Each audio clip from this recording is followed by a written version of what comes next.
This is Radio Health Journal. I'm Nancy Benson. This week, the questions kids ask about COVID. How long is this going to go on? I'm afraid I'm never going to see my friends again. Are you going to die, Grandpa? Or is my friend going to die? Am I going to die? They ask that question. Paying attention to the fears of children when Radio Health Journal returns. I'm Reed Pence, the producer and host of Radio Health Journal. If you like listening to Radio Health Journal, you'll also like our sister show, Viewpoints, which covers a wide array of topics, from education to history to the environment. Here's a preview of what they're covering this week on Viewpoints. There's exactly one generation of students in the United States that have gone to school during a pandemic, and it's the students who were in our classrooms last spring. The challenges of returning back to learning once again. Then we'll just go sit at a bar and talk to the bartenders because they know so many of the neighborhood secrets. The unseen gems in each town and city across the country. I'm Marty Peterson. And I'm Gary Price. These stories in depth this week on your public affairs magazine, Viewpoints. Listen to Radio Health Journal and Viewpoints on your favorite radio station. And subscribe and listen anytime on Apple Podcasts, Google Play, and Spotify. Also, follow us on Instagram and Twitter at Radio Health Journal.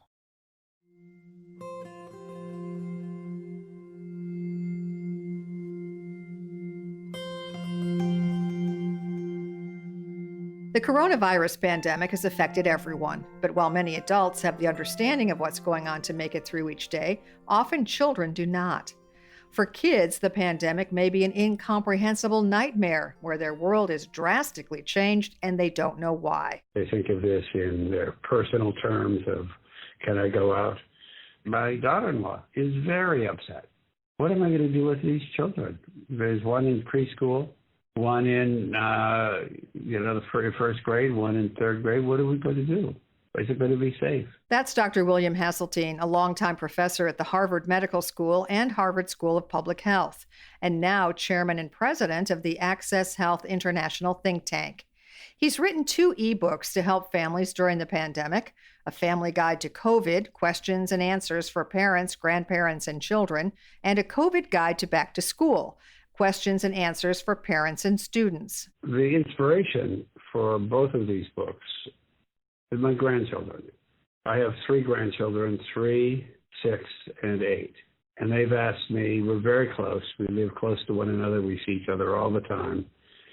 And they ask me a lot of questions.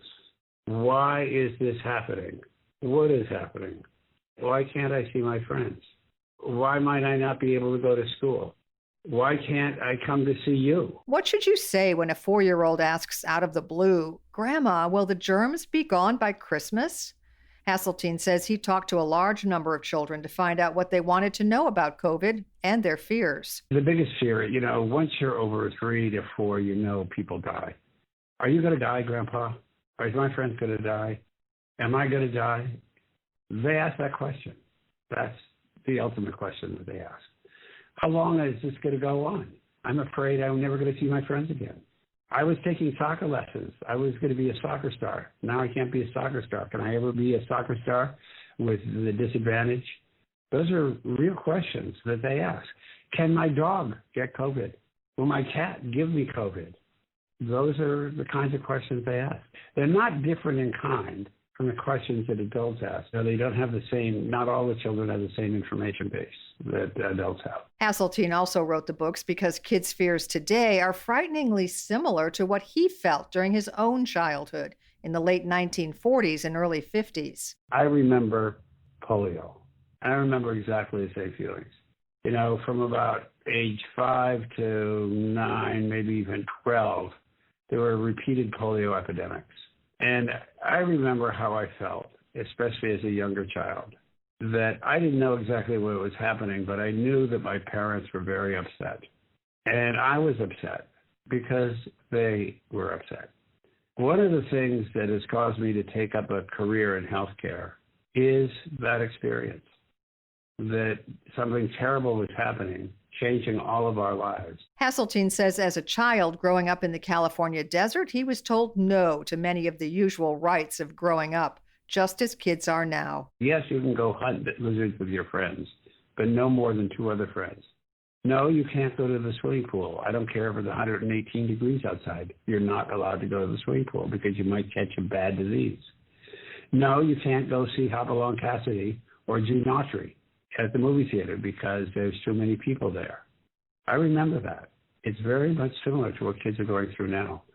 So I wanted to help children and their parents understand what's happening. Children have few places to deal with their feelings. Their world is pretty much just home and school isn't the anchor it used to be. Hasseltine says that's bad enough for those in grade school, but after that, the disruption becomes so intolerable that eventually social distancing rules get broken.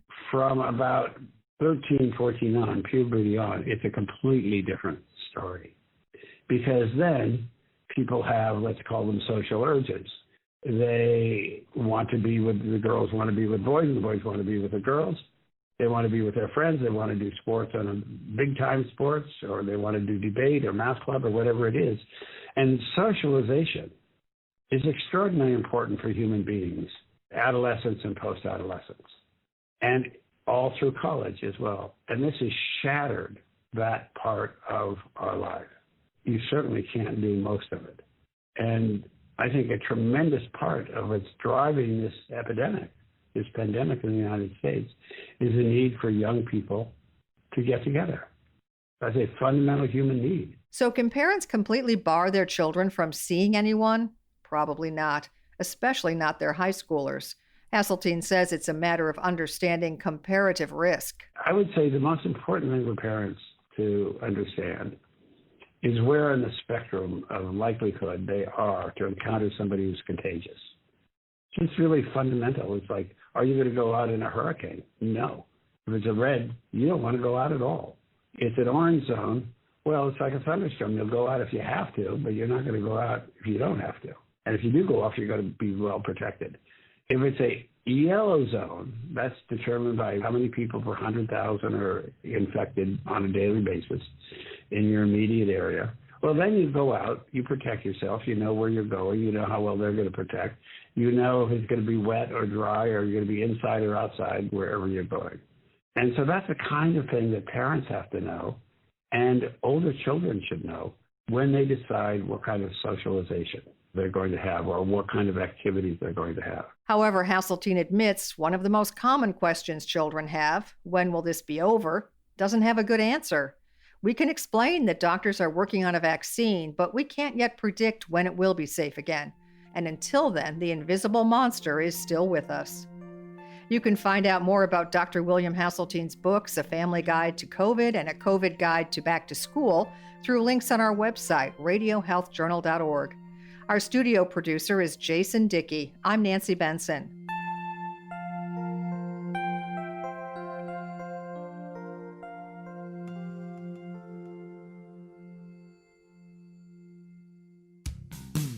Radio Health Journal returns in just a moment.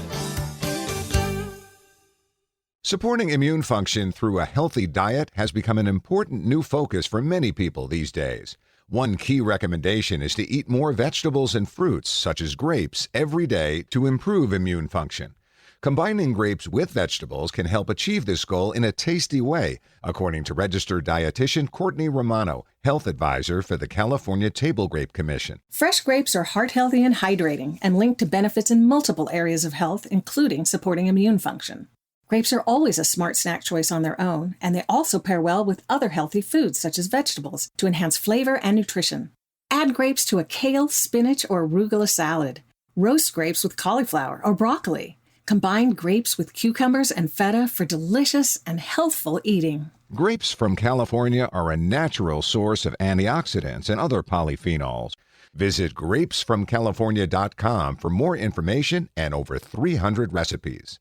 Nearly 18 million people in the United States have atopic dermatitis, also known as eczema. Eczema can happen almost anywhere on the skin, including the face, neck, and arms, but it can appear differently for everyone.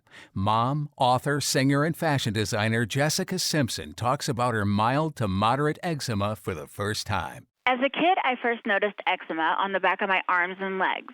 I would cover up my skin because I felt self-conscious anytime I was experiencing an eczema flare.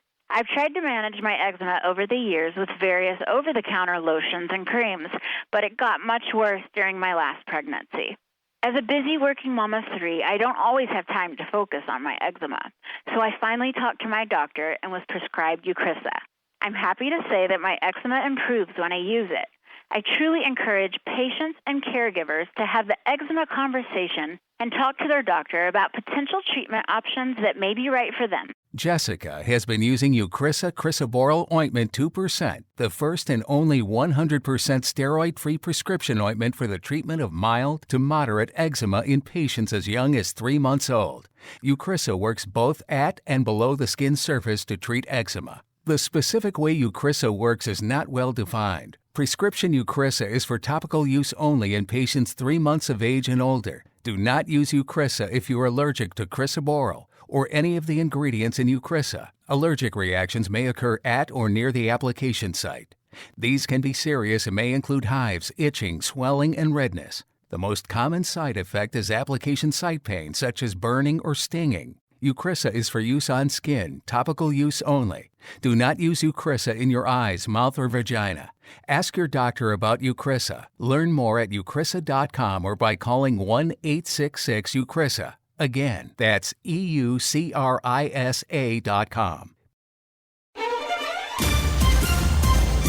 And that's Radio Health Journal for this week. Radio Health Journal is a production of MediaTrax Communications. Follow us on Twitter, Facebook, and Instagram to learn more.